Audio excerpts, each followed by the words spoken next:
इत यमुना उत नर्मदा, इत चंबल उत टोस, छत्रसाल से लड़न की रही न काहू होश। नमस्कार मित्रों, स्वागत है आपका हमारे चैनल सनातन थाती में। हम आज छत्रसाल सीरीज पार्ट 2 में बात करेंगे महाराज छत्रसाल के युद्ध संघर्ष और अग्रिम जीवन के बारे में।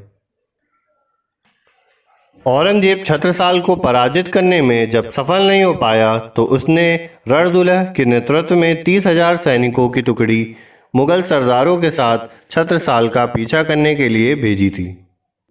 किंतु छत्रसाल अपने रण कौशल व छापामार युद्ध नीति के बल पर मुगलों के छक्के छुड़ाते रहे।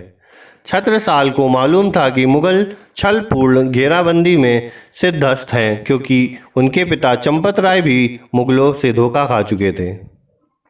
छत्रसाल ने मुगल सेना से इटावा, खिमलासा, गढ़ाकोटा, धामौनी, रामगढ़, कांजिया, मड़ियादो, रहली, रानगिरी, शाहगढ़, वांसकला सहित अनेक स्थानों पर लड़ाई लड़ी।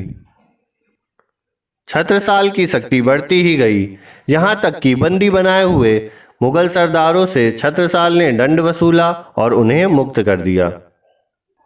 इसी प्रकार बुंदेलखंड से मुगलों का एक छत्र शासन छत्रसाल ने समाप्त कर दिया था।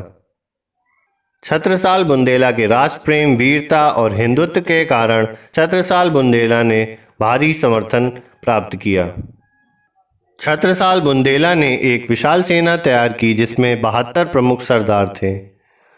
वसिया के युद्ध के बाद मुगलों ने हारकर छत्रसाल बुंदेला को महाराजा की मान्यता प्रदान की थी।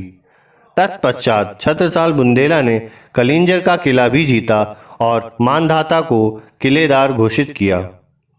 छत्रसाल ने 1678 में पन्ना में बुंदेलखंड की राजधानी स्थापित की। विक्रम संवत 1744 में योगीराज प्राणनाथ के निर्देशन में छत्रसाल का राज्याभिषेक किया गया था। छत्रसाल के शौर्य और पराक्रम से आहत होकर मुगल सरदार तहवर खां, अनवर खां, सहरुद्दीन, हमीद बुंदेलखंड से दिल्ली का रुख कर चुके थे। बहलोद खां छत्रसाल के साथ लड़ाई में मारा गया था।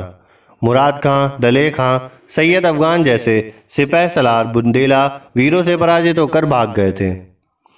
छत्रसाल के गुरु प्राणनाथ ने इस अंचल को रत्नगर्भा होने का वरदान दिया था। कहा जाता है जहां तक छत्रसाल बुंदेला के घोड़े भले भाई की टाप पे जिस धरा पे पड़ी है वहां आज भी रत्न की प्राप्ति होती है। छत्रसाल बुंदेला अपने समय के महान शूरवीर, संगठक, कुशल और प्रतापी राजा थे। छत्रसाल बुंदेला को अपने जीवन की संध्या में भी आक्रमणों से जूझना पड़ा। 1729 में सम्राट मोहम्मद शाह के शासनकाल में प्रयाग के सूबेदार बंगस ने छत्रसाल पर आक्रमण किया। इसकी इच्छा एरच, कौच, सेवड़ा, सोपरी, जलौन पर अधिकार कर लेना थी। छत्रसाल को मुगलों से लड़ने में दतिया, सेवड़ा के राजाओं ने सहयोग नहीं दिया।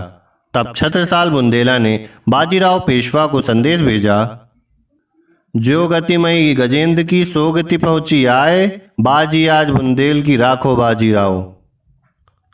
बाजीराव सेना सहित सहायता के लिए पहुंचे। छत्रसाल और बाजीराव ने मिलकर बंगस को 30 मार्च 1729 को पराजित कर दिया। बंगस हारकर वापस लौट गया।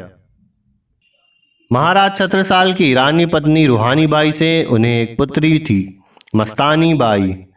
पुत्री मस्तानी को छत्रसाल ने पुत्रों की ही भांति पाला था।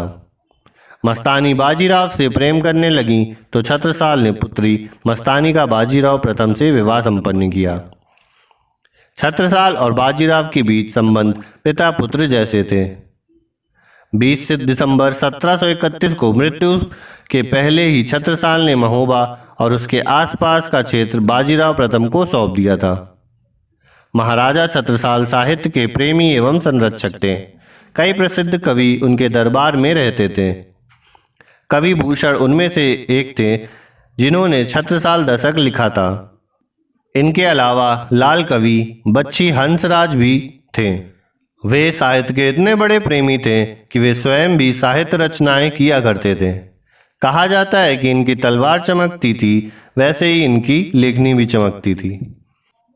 मध्य प्रदेश का छतरपुर नगर तथा छतरपुर जिला महाराज छत्रसाल के नाम पर ही शोभायमान है। छतरपुर के बहुत से स्थानों के नाम उनके नाम पर हैं, जैसे महाराजा छत्रसाल संग्रहालय। दिल्ली का छत्रसाल स्टेडियम भी उन्हीं के नाम पर है।